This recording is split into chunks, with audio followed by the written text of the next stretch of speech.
In Indonesia, an entire metropolis is sinking into the sea. Not in centuries, not someday, now. Year after year, centimeter by centimeter, entire neighborhoods are already below sea level today, and as the water rises, the government is building perhaps the world's largest wall while simultaneously packing its bags. This is the story of Jakarta, the fastest sinking city on Earth. Jakarta sinks by up to 25 centimeters every year.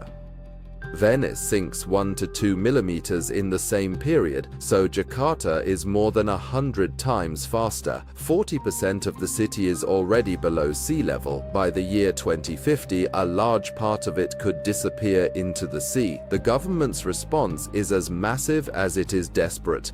A $40 billion wall and a completely new capital in the jungle. You will learn why a megacity with over 10 million people is sinking into the sea, why a massive wall shaped like a bird is supposed to save it, and why the government apparently does not trust this wall itself and would rather build a new capital about 1,300 kilometers away.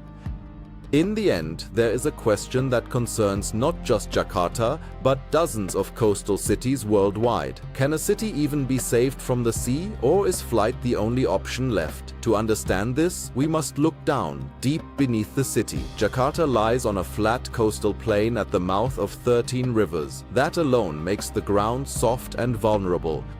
But the real problem is man-made. For decades, Jakarta has barely built a functioning piped water system, so millions of people, hotels and factories drill their own wells and pump groundwater from deep underground. When this water disappears, the earth above it collapses like a sponge being squeezed.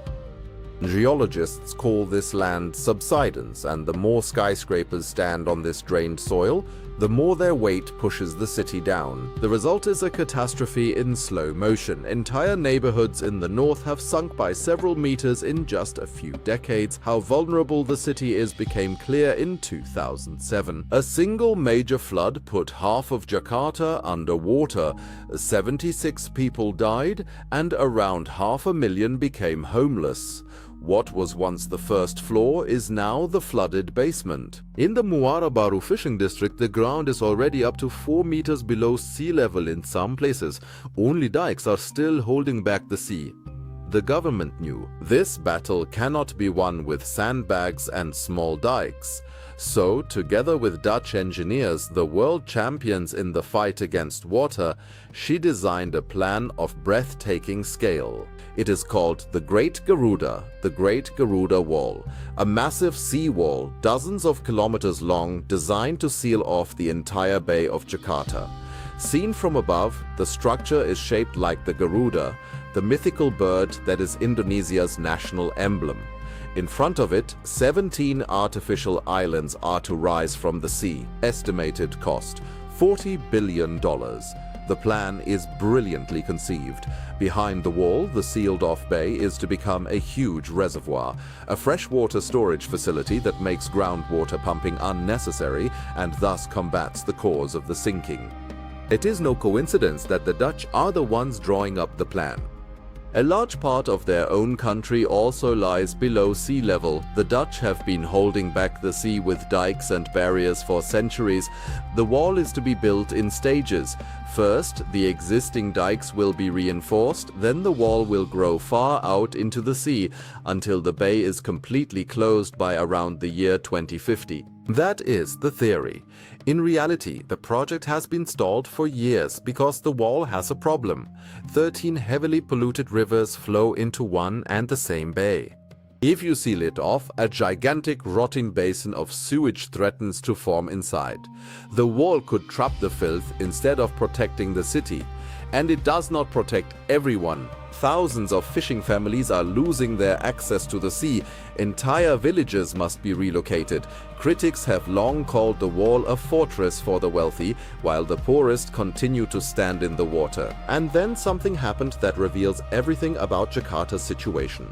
While the wall was still being fought over on paper, the government made a radical decision. They are giving up Jakarta as the capital. About 1,300 kilometers away, in the jungle of the island of Borneo, they are having a completely new capital built from scratch. Its name, Nusantara. Planned as a clean, green forest city, far from the smog, the traffic, and the rising sea. Estimated cost around $32 billion.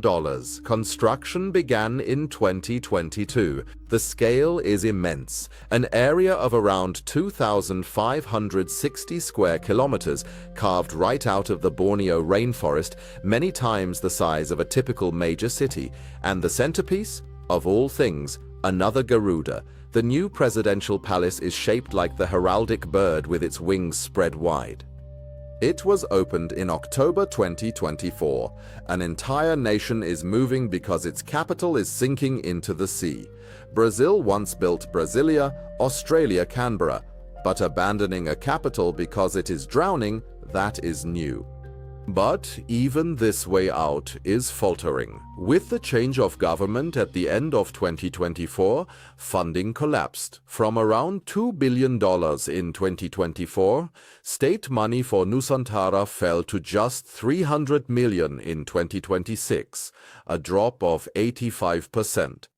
Phase 1 is about 80% complete, but without private capital, the Green Dream City faces the same fate as so many prestige projects, becoming a gleaming ghost town, half finished, half abandoned, and the price is high. Rainforest is being cleared for the city, and indigenous communities like the Balik people are being displaced from their land.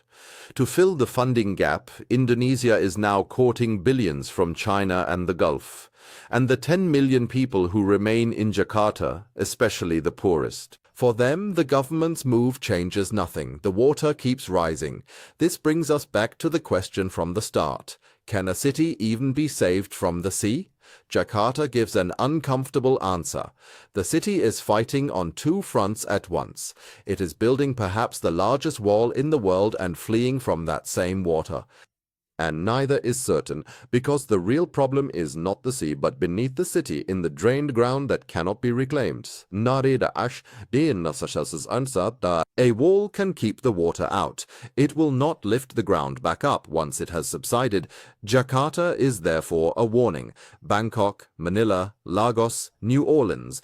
Coastal cities are sinking everywhere, pumping groundwater, and skyscrapers are pushing the ground down. Jakarta is just the first major city to openly admit what could lie ahead for many. Sometimes it is easier to build a new city than to save the old one. The water is in no hurry, but it also does not stop. If such projects fascinate you, then subscribe to our channel.